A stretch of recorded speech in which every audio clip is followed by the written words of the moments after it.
estradamizning latofatli va maftunkor ijodkori Dilnoza Hakimova navbatdagi yakkaxon konsert dasturini taqdim etish arafasida turibdi. Hammasi tanlab olingan qo'shiqlarim va men ham o'ylayman sizlarga ham yoqsa kerak.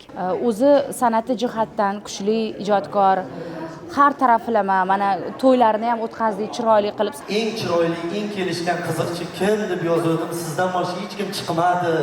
Chunki baribir uyda mas'uliyatli ish, ona vazifasi kutib turadi doimo. Har bitta gap bizga qattiq ham tegishi mumkin, bitta gap bilan xursand bo'lib ketishimiz mumkin. Ijodkor odam 2 barobar shunaqa bo'ladi.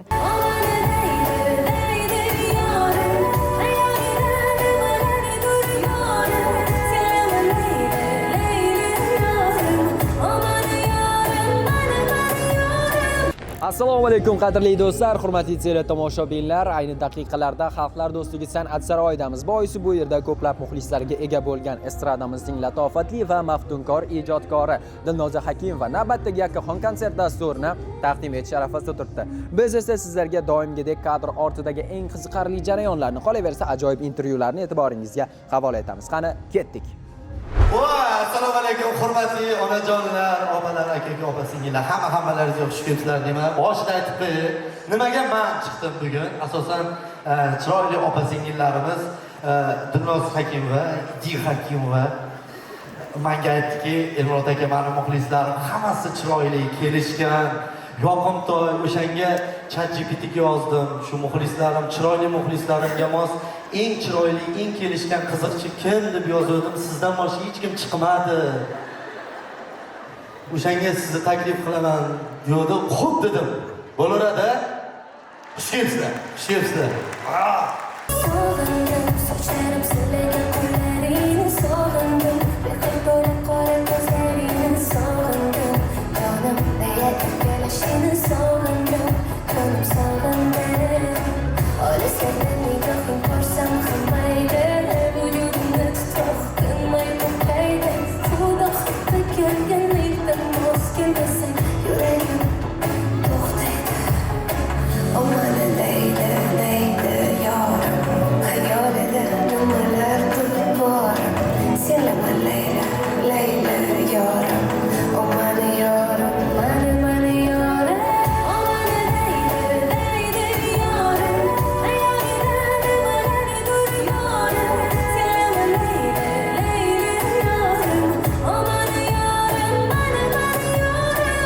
Qanday chiqyapsiz? Endi iloji yo'q, voy, shuncha odamni chaqirib qo'yib, sold out qilib qo'yganmiz bu yoqda. Ko'yniklarim tikilgan, raqslarim tayyor, ashulalarim tayyor, imkonim yo'q, shuning uchun 2 kun dam oldim. O'zimga kelib oldim. Xudoga shukr, mana yana porlab, sizlarning oldingizda turibman va Xudo nasib qilsa bugun chiroyli qilib, bugungi kunni ham, ertani ham o'tkazib yuborsak mara bizga. Nechta qo'shiq bilan chiqasiz? Sanamadim. Rost sanamadim. Mamta lekin repertuar turibdi 22 ta ekan. Yangiliklar ko'p. 22 ta. Repertuarda o'zingizga eng ma'qul kelgani qaysi bo'ldi? Hammasi, ishonasizmi? Birorta qo'shiq yo'q. Repertuarni to'ldirish uchun qo'shilgan. Hammasi tanlab olingan qo'shiqlarim va men ham o'ylayman sizlarga ham yoqsa kerak. Hammasi bo'lib nechta premyera bo'ldi? 5 ta ila 6 ta premyeram bor. Da, xudo xolisa. Konsert nomi uchrashuv. Nimaga aynan? Uchrashuv. Konsert nomi uchrashuv. Nimaga aynan buni? Uchrashuv sababi o'tgan yili birinchi uchrashuv o'tkazib olganmiz. Ikkinchi uchrashuv bu safar ular уже meni tanishadi, xalq meni bilib oldi. Dilnoz deb ko'plab masalan o'ziga kashf qilib bo'ldi. Shuning uchun bunisida begona kelmaydi уже. Hamma o'zimiznikiga keladi. Shuning uchun ham yaqinlar bilan albatta svidaniya deb aytmoqchi edim. Endi o'zbekchalab chiroyli uchrashuv bo'lar ekan. Shuning uchun shunchaki qalbdan mazza qilib gaplashib, dardlashib, kulib, yig'lash kerak bo'lsa yig'lab beradigan uchrashuv bo'ladi o'zim odamlarim bilan. Bu safar ham hozirlik bitta qo'shig'i premyera qilaman va aytib o'tmoqchiman. Men har xil ijodkorlar bilan hamkorlik qilishim mumkin. Ba'zida aytishadi, siz faqat aniq katta kompozitorlar bilan ishlaysiz deb. Aytib o'tmoqchiman, yosh agar ijodkorlar, kompozitorlar bo'lsa, men har doim ochiqman sizlar bilan birgalikda ishlashga. Prosta razamiyatga ketyapman. Va boshimda esa yozgan inson Malik degan ajoyib ijodkor inson va ularning qo'shig'ini hozirman sizlarga kuylab beraman. Ko'zlaringga emas, yuragimga ishonsam bo'larkan. Sendan bugun emas, hatto hozir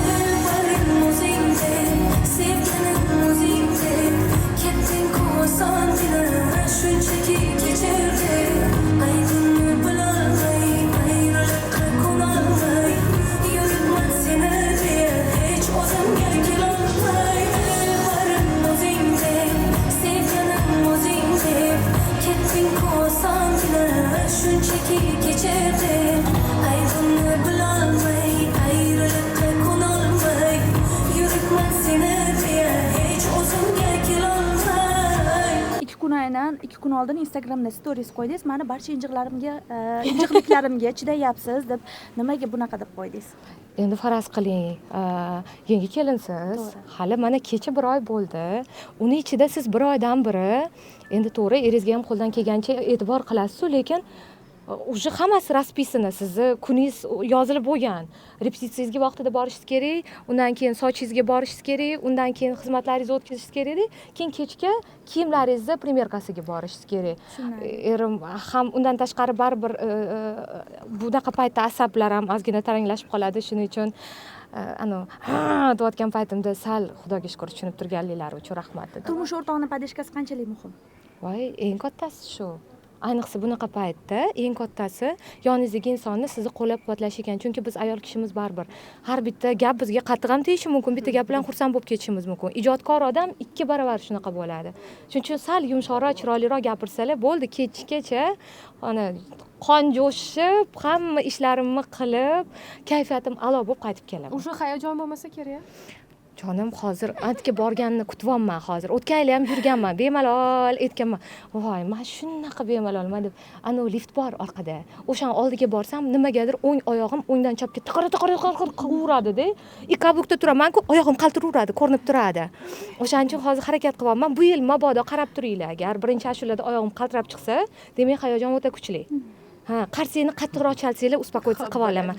Sizlar iltimos, sizlar ham hozir uncha-muncha sizlarda. Men bitta sahnaga chiqib, sizlar ham bundoq baqir-chaqir qilib tursanglar, men ungacha menga mana shu narsa ham juda ham katta yordam bo'ladi. Konsertdan keyin energiyani nimadan olmoqchisiz? Damdan. Aynan qayerga uchib ketasiz? Aytmay, lekin xudoga shukr, 3-4 kun avval, keyin 2-3 ta olib qo'ygan xizmatlarim bor. Uni o'tkazib, keyin 10-15 kunga keyin yana xudo xohlasa. Endi Naz, Alloh missiyani, hammani o'zini missiyasi bilan yaratadi-yu, keyin e'tiborsiz mazam yo'q edi. Qarang, missiyangiz yo'lida Alloh sizga yordam bergan. Har doim shunaqa bo'lar ekan. Men shuning uchun aytamanki, Allohga tavakkal qilib, unga ishonib, qanaqadir ish boshlayotganda ham ko'ngilda kimdandir zo'r bo'lib ketaman, kimnidir ustidan ustun chiqaman, men hammasini yorib qo'yaman degan so'z bilan emas. Bugunimdan zo'r bo'laman. Mana shu oldimdagi insonlar mendan qanaqa chiqqanimda sahnaga maza qilsa, xuddi shu energiyani ulardan qaytarib olaman va ularga beraman degan maqsad sari ish qilinsa, baribir Alloh o'zi qo'llab borar ekan. Men to'g'risi rosa qo'rqqandim. Kecha ham mana so'rashdi, qancha pul ketdi konsertingizga u bu deb. Xudoga shukr, u aytilgan 200-300 hech qanaqa unaqa pul ketgani yo'q. Katta mehnat ketdi, katta pul ketmadi, katta mehnat ketdi. Katta jamoa bilan ishladim. U jamoa men uchun katta.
Kayfiyatli a'lo. Va alaykum assalom. O'zga to'xtalib o'tsangiz juda ham chiroylisiz. Bilasizlar, men doimo o'zgarishni yaxshi ko'raman, har xil bo'lishni yaxshi ko'raman, lekin o'zim o'zgarmayman, liboslarim o'zgaradi. Shunisi bor. Konsertda mana ijodiy jamoani eng oldilaridan bittasizda, a'zolaridan. Nimalar kutyapti tomoshabinlarni? Bugun endi anaqa konsert, ikkinchi konserti Dilnozaxonni, xudo xolasa. Bilasizlar, endi ijodkor doimo ijod qiladi, yangiliklar juda ham ko'p. Masalan, o'tgan safar sahna ochilishi bilan shundoq chiqib kelganda, bugun zinadan tushib kelar ekan. Mana yangilik. Siz ko'p san'atkorlar bilan yaqin munosabatdasiz. Umuman Dilnozni solishtirganda ustun jihatlar yoki ajralib turish jihatlari haqida nima deysiz? Ijodi va insoniylik fazilatlari. man bitta narsani aytaman, birinchidan juda ham aqlli qiz, farosatli, eng asosiysi. Yoqqan tarafi shuki, kattalarni hurmat qiladi. Mani ovozim bor, mani ijodim sanikidan kuchli deb emas, aksincha siz bizdan avval chiqqansiz, sahna ko'rgansiz. Sizning qobiliyatingiz qanchalik manikidan zo'r bo'lmasin, baribir bizdan oldin chiqqansiz deb kattalarni hurmat qiladigan xislatlari bor. Keyin nima desam-ekan, o'zi san'ati jihatdan kuchli ijodkor, har taraflama, mana to'ylarni ham o'tkazdik, chiroyli qilib salomlarni o'tkazdim. Qanchalik turmush o'rtog'ini hurmat qilishi, baribir oilada erkak gapiradi, to'xtab turing Shahlo opa, men ulardan so'ray, ruxsat so'ray degan gaplarini juda ham ko'p eshitdim. Men bitta narsani bildim, xudo xolasa inshaalloh bular hali juda ko'p yillar mobaynida ham ijod qilishadi. Qaranglar, ijodkorga baribir oila tomon taraflama tushunish kerak-da, baribir qo'llab-quvvatlik, podдержка kerak-da.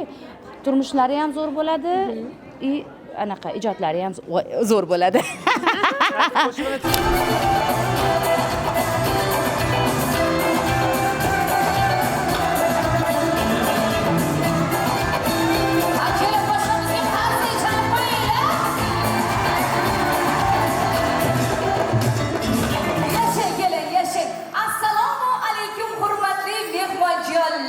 Muxlislar, konsert bu to'y bo'lsin deganlar. Qarsiginglarni chalqayasizlar.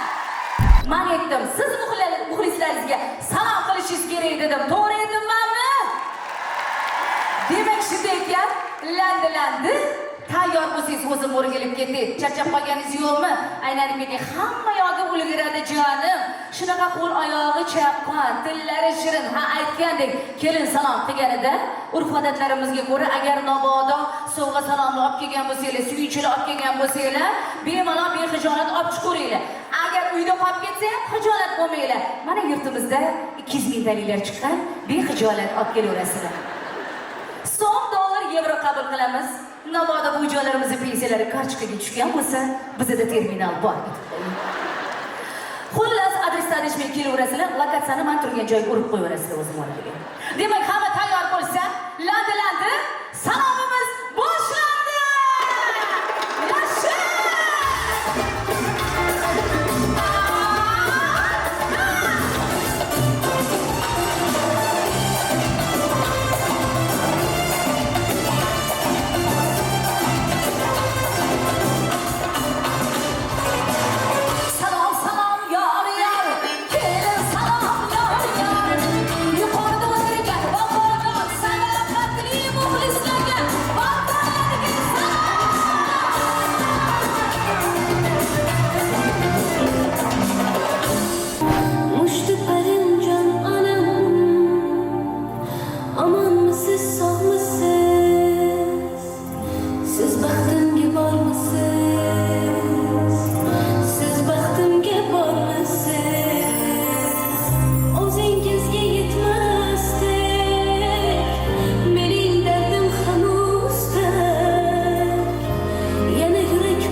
Xo'sh. Qo'shiqni muxlis sifatida yaxshi tinglaysiz, yaxshi.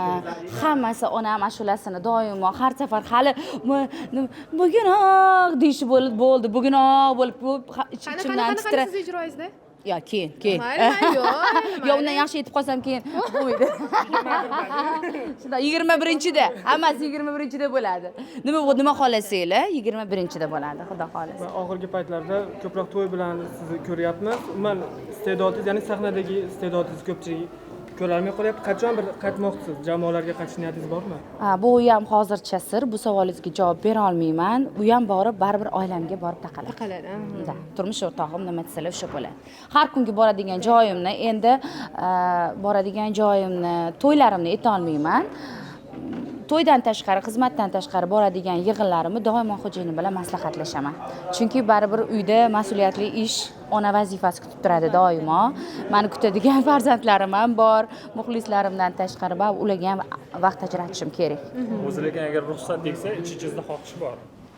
Hamma narsaga ulgurishga harakat qilaman. Doimo aytilgan joyga boraman, aytilmagan joyga ham boraman. Dilnozni 3 ta so'z bilan ta'riflaylik. Aqlli, go'zal, halol, ta'rif ko'p. Chiroyli. Hammaga omad.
Qadrli do'stlar, hurmatli teletomoshabinlar, guvohi bo'lganingizdek Dilnoza Hakimovaning navbatdagi konsert dasturi ham haqiqatdan ham yuqori kayfiyatda qolaversa, muvaffaqiyatli tarzda bo'lib o'tdi desak, aslo yanglishmagan bo'lamiz. Konsert dasturiga tashrif buyurgan har bitta tomoshabin ajoyib kuy-qo'shiqlardan bahramand bo'lib ketishdi. Biz esa sizlarga mana shunday atmosferani ulasha olganimizdan juda ham baxtiyormiz.